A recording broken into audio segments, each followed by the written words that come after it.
Praise the Lord. Mathai സുവിശേഷം 5-ാം അധ്യായം 11-ാമത്തെ വാക്യം ഇങ്ങനെ വായിക്കുന്നു: എൻ്റെ നിമിത്തം നിങ്ങളെ പഴിക്കുകയും ഉപദ്രവിക്കുകയും നിങ്ങളെക്കൊണ്ട് എല്ലാ തിന്മയും കളവായി പറയുമ്പോൾ നിങ്ങൾ ഭാഗ്യവാന്മാർ. ആമേൻ. എന്താണ് ഈ വചനത്തിലൂടെ ദൈവം നമ്മോട് സംസാരിക്കുന്നത്? ഒറ്റപ്പെടുത്തലും കുറ്റപ്പെടുത്തലും മാത്രമുള്ള ഈ ലോകം, മനസാക്ഷി നഷ്ടപ്പെട്ടു പോയി, മനുഷ്യരുടെ സ്നേഹം അറ്റുപോയി. ആമേൻ. എല്ലാവരും കുറ്റങ്ങളും കുറവുകളും നോക്കി അത് ഒറ്റപ്പെടുത്തിക്കൊണ്ട് സംസാരിക്കുന്ന ലോകം, ഇത്ര അവസ്ഥയിലേക്ക് ഓരോ ദിവസവും കഴിഞ്ഞുകൊണ്ടിരിക്കുകയാണ്, തള്ളി നീക്കിക്കൊണ്ടിരിക്കുകയാണ്. ഇങ്ങനെ ആവലാതിയോടും അതേ വേദനയോടും ഭാരത്തോടും ജീവിക്കുന്ന എത്രയോ സഹോദരി സഹോദരന്മാർ, എത്രയോ സ്ഥലങ്ങളിൽ വെന്ത് നീറി ഇങ്ങനെ നിറകണ്ണോടിരിക്കുകയാണ്. അവരെയൊന്നും ആരും ശ്രദ്ധിക്കുന്നില്ല എന്നുള്ളതാണ് നാം ഈ ദിവസങ്ങൾ കാണുന്നത്. അവരുടെ ഹൃദയത്തിൻ്റെ തുടിപ്പിനെ ഒന്ന് മനസ്സിലാക്കാൻ, അവരുടെ ഹൃദയത്തിൻ്റെ ഭാരം ഒന്ന് മനസ്സിലാക്കാൻ, അവരുടെ ഹൃദയത്തിൻ്റെ വേദനകളെ ഒന്ന് മനസ്സിലാക്കാൻ ഈ നാളുകൾക്ക് ആർക്കും കഴിയുന്നില്ല. എത്രയോ ലക്ഷോപലക്ഷം പേരാണ് അങ്ങനെ തകർന്നിരിക്കുന്നത്. അവരോടാണ് ഇന്ന് ഞാൻ ഈ വചനം പങ്കുവയ്ക്കുന്നത്. ലോകത്തിന് നിങ്ങളെ വേണ്ടായിരിക്കാം. നിങ്ങളെ സ്നേഹിച്ചവർ അതെ നിങ്ങളുടെ കഴിവുകളെയും നിങ്ങളുടെ സൗന്ദര്യത്തെയും നിങ്ങൾക്കുള്ള ആ നന്മയായിരിക്കും അവർ സ്നേഹിച്ചത്. ഒരുപക്ഷെ നിങ്ങളെ ആയിരിക്കത്തില്ല. പലപ്പോഴും നമുക്കത് മനസ്സിലാകത്തില്ല. പലപ്പോഴും നമ്മളത് മനസ്സിലാക്കുന്നത് ചില നാളുകൾ കഴിഞ്ഞിട്ടായിരിക്കാം, വർഷങ്ങൾ കഴിഞ്ഞിട്ടായിരിക്കാം. അപ്പോഴേക്കും എല്ലാം നഷ്ടപ്പെട്ടിരിക്കും, എല്ലാം അവസാനിച്ചിരിക്കും. ഒന്നും അശേഷിപ്പില്ലാത്ത ആ ശൂന്യതയിലായിരിക്കും നമ്മളെല്ലാം മനസ്സിലാക്കുന്നത്. എന്നെ കേൾക്കുന്ന പ്രിയ സഹോദരി, നിങ്ങൾക്ക് വേണ്ടി, പ്രിയ സഹോദര, നിങ്ങൾക്ക് വേണ്ടി ഞാൻ ഈ വചനം കൈമാറുകയാണ്. ദൈവവചനത്തിൻ്റെ പ്രത്യേകത എന്താണ്? വചനം ജീവനുള്ളതാണ്. ഈ വചനം ജീവനുള്ള വചനമാണ്. ഈ ജീവനുള്ള വചനത്തിൻ്റെ പ്രത്യേകത എന്താണ്? മനുഷ്യർ പറയുന്ന ഓരോ നിസ്സാര വാക്കുകളും അത് ജീവനില്ലാത്തതാണ്. നീ തകർന്നു പോകുമെന്നും നീ നശിച്ചു പോകുമെന്നും നീ ഒരിക്കലും നന്മ കാണാൻ പോകുന്നില്ല എന്നും നീ ഒരിക്കലും ഗുണം പിടിക്കത്തില്ലെന്നൊക്കെ പറയുന്ന മാനുഷിക വാക്കുകളുണ്ടല്ലോ, അതെല്ലാം ജീവനില്ലാത്തതാണ്, ചത്തതാണ്. നിന്നെ ഒരിക്കലും ആ വാക്കുകൾക്ക് നിന്നെ തകർക്കാനൊക്കത്തില്ല. ആ വാക്കുകൾ പറയുമായിരിക്കാം, പക്ഷെ നിന്നെ തകർക്കാനൊക്കത്തില്ല. തകർക്കാൻ പറ്റാത്ത കാരണം എന്തെന്നറിയാമോ?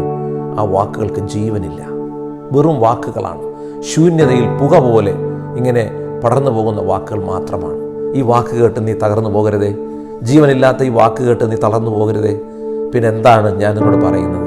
എന്നാൽ നിന്നെ ജീവിപ്പിക്കുന്ന, ആമേൻ, നിന്നെ ശക്തീകരിക്കുന്ന ഈ തിരുവചനം ബലപ്പെടുത്തുകയാണ്. അതെന്താണ് ഞാൻ ചെയ്യേണ്ടത്? കർത്താവിനോട് ഇന്ന് ഈ നിമിഷം പറയാമോ? യേശുവേ, കർത്താവേ, ഈ നിമിഷം നിൻ്റെ വചനം ഞാൻ വിശ്വസിക്കുന്നു, എന്നോട് സംസാരിക്കണമേ.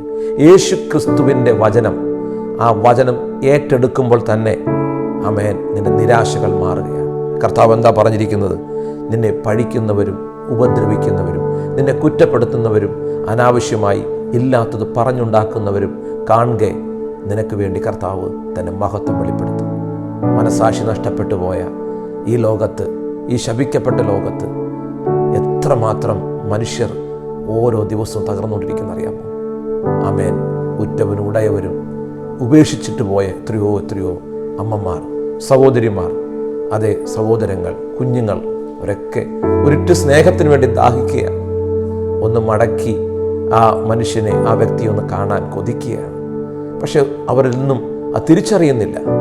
നഷ്ടപ്പെട്ടുകൊണ്ടേയിരിക്കുകയാണ്. വീണ്ടും ചതിക്കുഴിയിലേക്ക് അകപ്പെട്ടുകൊണ്ടിരിക്കുകയാണ്. ആമേൻ.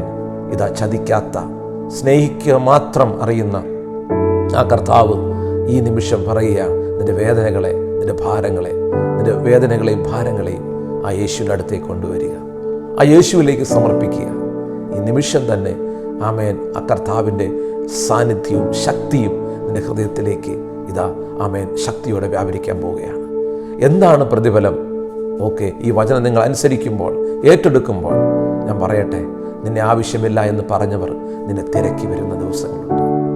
നിന്നെ ഉപയോഗമില്ല എന്ന് പറയുന്നവർ ആമേൻ നിനക്ക് വേണ്ടി മാത്രം, നീ മാത്രം ആമേൻ അതേ പ്രധാന സ്ഥാനത്തിലേക്ക് ദൈവം നിന്നെ കൊണ്ടുവരികയാണ്. ഒരിക്കൽ ദാവീദിനോട് സ്വന്തം അപ്പനും അമ്മ പോലും മറന്നുപോയ ഒരു മനുഷ്യനായിരുന്നു ദാവീദ്. ചേട്ടന്മാരും അപ്പനും അമ്മയും സഹോദരങ്ങളൊക്കെ മറന്നുപോയി. അങ്ങനൊരു മനുഷ്യനുണ്ടായിരുന്നു.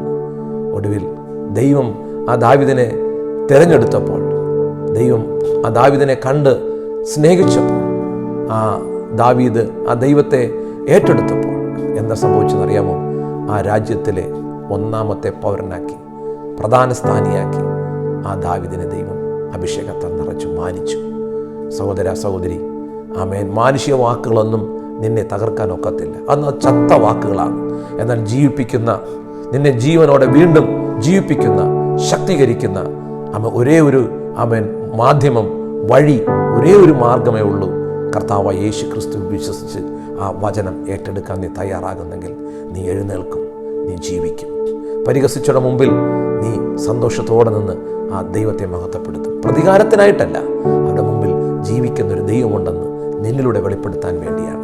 എന്നെ കേൾക്കുന്ന ഈ നിമിഷം നിങ്ങൾ എന്നോടൊപ്പം ഒരു നിമിഷം കണ്ണുകളടച്ച് പ്രാർത്ഥിക്കാൻ തയ്യാറാണെങ്കിൽ ഈ നിമിഷം നിങ്ങൾക്ക് വേണ്ടി പ്രാർത്ഥിക്കാൻ തയ്യാറാണ്. കർത്താവ് ഈ നിമിഷം എഴുന്നേൽപ്പിക്കട്ടെ, സൗഖ്യമാക്കട്ടെ, ആ നിരാശ മാറിപ്പോകട്ടെ, ആ പരാജയം മാറിപ്പോകട്ടെ. അപ്പ ഈ നിമിഷം എന്നോടൊപ്പം പ്രാർത്ഥിക്കുന്ന ഈ പ്രിയ സഹോദരൻ, സഹോദരി, മാതാവ്, പിതാവ്, എൻ്റെ ഈ കൂട്ടുകാരൻ ഈ അവസ്ഥയിൽ നിന്നും എഴുന്നേൽക്കുന്ന നിമിഷങ്ങൾക്കായി ഞാൻ പ്രാർത്ഥിക്കും. ഞാൻ വിശ്വസിക്കുകയാണ്, ഈ പ്രാർത്ഥിച്ചുകൊണ്ടിരിക്കുമ്പോൾ തന്നെ നിന്റെ ജീവിതത്തിലൊരു വലിയ തുടക്കം ദൈവം ആരംഭിക്കുകയാണ്. ഒരു പുതിയ ആരംഭം ദൈവം കുറിക്കുകയാണ്. ഒരിക്കലും നിന്നെ തകർക്കാൻ ഒരു ശക്തിക്കും കഴിയത്തില്ല. കർത്താവ് ഈ വചനങ്ങളാലും കർത്താവ് പ്രാർത്ഥിച്ച് ഈ പ്രിയ സഹോദരനെ അനുഗ്രഹിക്കുന്നു.